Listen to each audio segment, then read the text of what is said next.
everyone, welcome here to TalkFCB and welcome back to the channel here today, guys, where we are going to be building up to a very important week in the Champions League for Barca. We are hosting Eintracht Frankfurt at the Camp Nou, and let's hope that it's a little bit different to the last time that happened. Today we're going to be talking about the potential lineup. I think it's going to be a really intriguing team from Flick. You know, is Yamal going to continue in that newly defined role that we saw at the weekend? Barca right now recently have looked a lot more improved, and it's all coming up today, along with the latest news for you. Thank you indeed for joining me.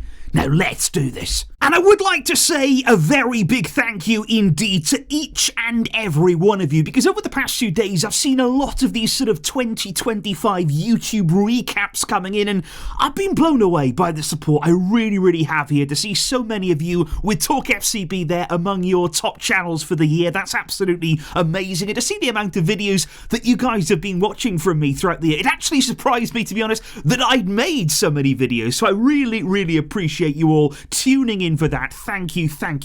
I really appreciate it. But yeah, I think at Barca right now, guys, we are all feeling a lot better. You know, I think it's been a weird season. You know, Barca have had highs, they've had very bad lows as well. In the Champions League especially, we've had some tough moments. But I think in the last two games, we have started to see some improvement from Barca, some more promising signs. I think the jury is still out on some things. You know, it's not all perfect. You know, everything is not solved here. We have to keep improving. We have to keep demanding more of ourselves. But I think in general, you know, we have been moving in the right direction. And at the weekend, it was very important for us to win. You know, I thought we were very convincing, very comfortable over Real Betis, even if we did have a bit of a drop-off there later on in the game, which we are going to talk about. But it wasn't only about what we did at the weekend. It was a great weekend overall for our title aspirations, because obviously in Madrid, they fell apart. I mean, the one word I would use to describe Real Madrid this weekend: implosion. It was absolutely disastrous for them, losing 2-0 at home against Celta Vigo. They suffered 2 red cards in the process, and their form right now, there's no other way of putting this, it is shocking. They are in a really bad moment, and this all means that Barca now have a 4-point gap at the top of La Liga. You know, who would have expected that after the Clásico defeat to Real Madrid? Nobody would have. But here we are. We've managed to turn it around, even when not really being at our best ourselves. We are looking good in La Liga, and now all eyes turn to the Champions League. Because our opponents on Tuesday night are none other than Eintracht Frankfurt, who, like I did allude to there in the intro, we did of course face in the Europa League. It was one of those horrifying nights, not only because we lost, you know, that was embarrassing enough, but it was the way that the stadium had turned completely white. You know, Eintracht Frankfurt fans were able to get hold of tickets there in the home sections, and they took over our stadium. And it was a really terrible night. So what I would like to see in this game is a response to that. You know, a bit of revenge, hopefully, that we can deal out. And hopefully Barca fans don't sell their tickets to Eintracht fans again. That would be ideal for everybody. Because Eintracht are 7th right now in the Bundesliga. I would say their recent form is really not good. I would say their form right now is almost as bad as Real Madrid's. I mean, at the weekend, they lost 6-0 to RB Leipzig. So it's not exactly the ideal preparation here for them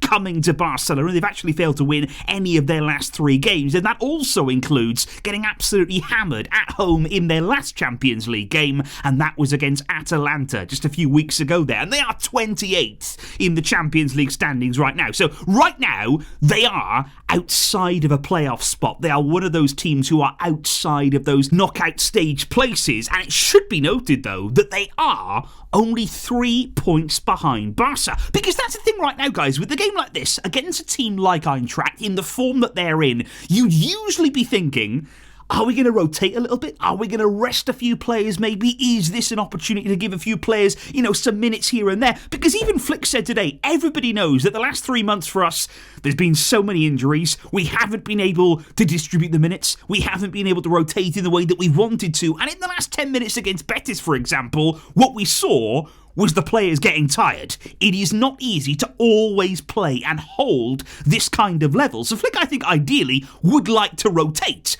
The problem that we have, though, is that there's no room for error now. Because of what we've done in the Champions League up until this point, it's been a really sketchy start from Barca.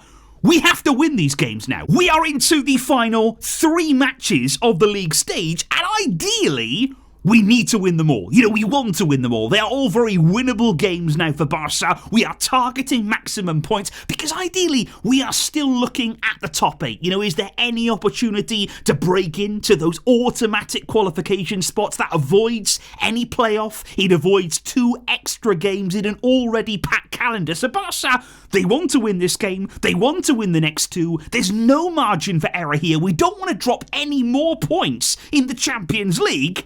And that is why I'd expect Barca to go strong here. There's also been some interesting news in the build-up to this game regarding Marc-Andre ter Stegen, who we've known now for a few weeks was getting very, very close to being fully fit. And right now, he is verging on the medical green light. And Hansi Flick did confirm that he could indeed enter the squad list for tomorrow's game. That would be the first time in a long, long time for ter Stegen. But what I thought was really interesting there, he was asked before this game about the number 1 spot. Even with ter Stegen returning, is there going to be any change? Are you sure right now who your number 1 would be? And the answer from Hansi Flick, it couldn't have been any more clear. He literally said to the journalist there, "It's clear to me, Joan Garcia is the number 1 goalkeeper." So even despite here ter Stegen being fit again, returning, being involved in matchday squads perhaps, he is not the number 1. He is not going to be playing right now. And I just wonder here,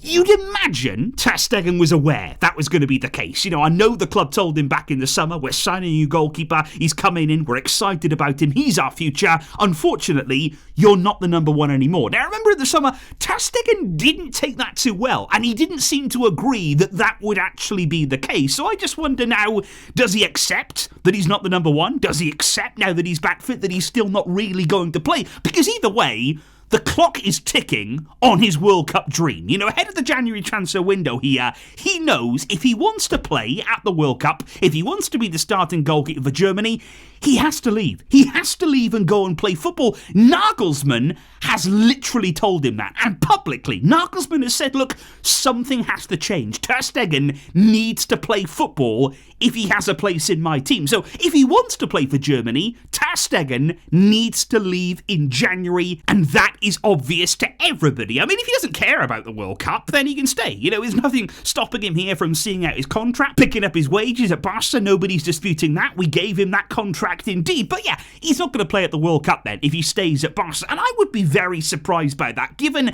how long he's waited for this opportunity to have the chance to be Germany's number 1 at last and at a World Cup. I mean, is he going to throw that away? Is he really going to see that just drift away from him now at this late stage? But yeah, January for ter Stegen, it is crucial because at Barca, we have a new number 1. There has also been some really interesting news, I would say, surrounding Jules Koundé over the weekend. Because obviously against Real Betis, again, there's question marks about him. There's question marks about his showings this season just haven't really been at the level that you'd expect from Koundé, that we have seen so consistently throughout his time at Barca. Because that was the one thing that you'd always say about Koundé. He's not only a brilliant player, but he's incredibly consistent. Every single week, under Flick in his first season, you're thinking he's an 8 out of 10, he's a 9 out of 10 every single week. But this season, he just hasn't been at that kind of level. Now, apparently Koundé has actually spoken recently with Hansi Flick, according to the media, and he's basically told him again, I'd love to play at centre-back. I would love to be a centre-back at Barca if it was possible, if I can, if there's an opportunity. And this does coincide as well with Araujo's absence now. We believe that's still going to be for many, many more games. So Araujo right now, he is out of the equation. And Koundé believes maybe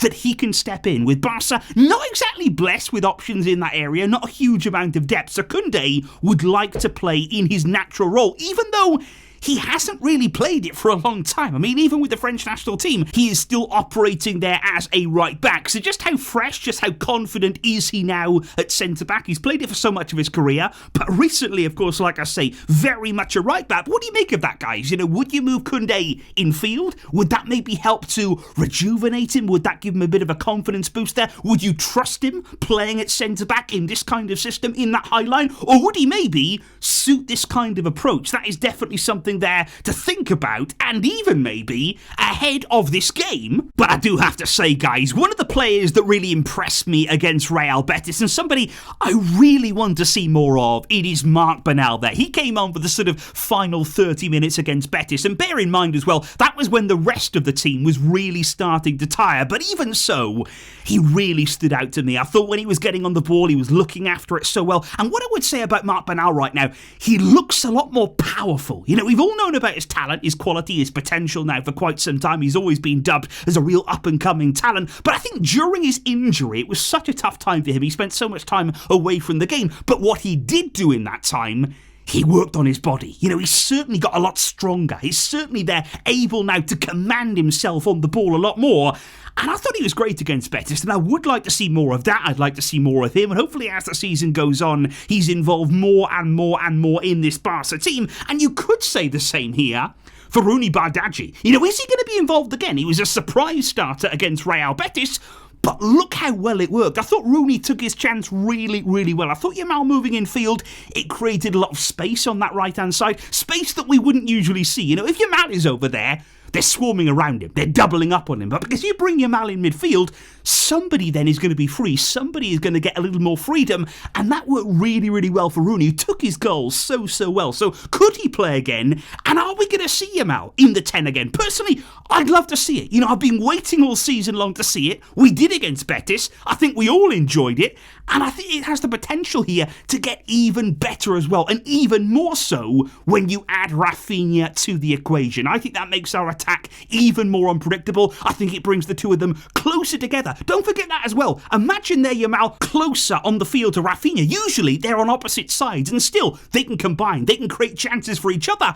But you put them a little bit closer together there. They can link up. They can play 1-2s. They can run off each other. They can even swap positions as well during the game. I think that could be really, really exciting. And it is something that I would like to see again. And I think in a game like this against Eintracht, they're not in form right now. This is another great chance to see what it can do. But I think the real debate ahead of this game, and it's interesting that we're even having this conversation, but now that Frenkie de Jong is back, does he get back in the team straight away? And the reason why I do ask that is because de Jong has missed the last 2 games from Barca. Now, it may be just a coincidence, but we have been a lot better. And in midfield as well, there's been some strong displays, obviously, from Pedri. But I have enjoyed the dynamic there of Pedri being the advanced midfielder, somebody who can get on the ball, somebody who can move, who can have freedom. And then alongside him, you've got Eric Garcia, who's obviously going to be a bit more withdrawn. He's got great defensive understanding, and he anchors the midfield. Those two are so nicely suited. So it's going to be interesting here. Frenkie obviously is going to come back in and play. I'm not disputing that here. I'm not just going to say leave him on the team in the way that maybe Mo Salah has been recently, but I'm just saying, does he come straight back in, or will we see Pedri and Eric again here in a Champions League game, following on from a really good showing against Real Betis? It's going to be interesting to see what happens.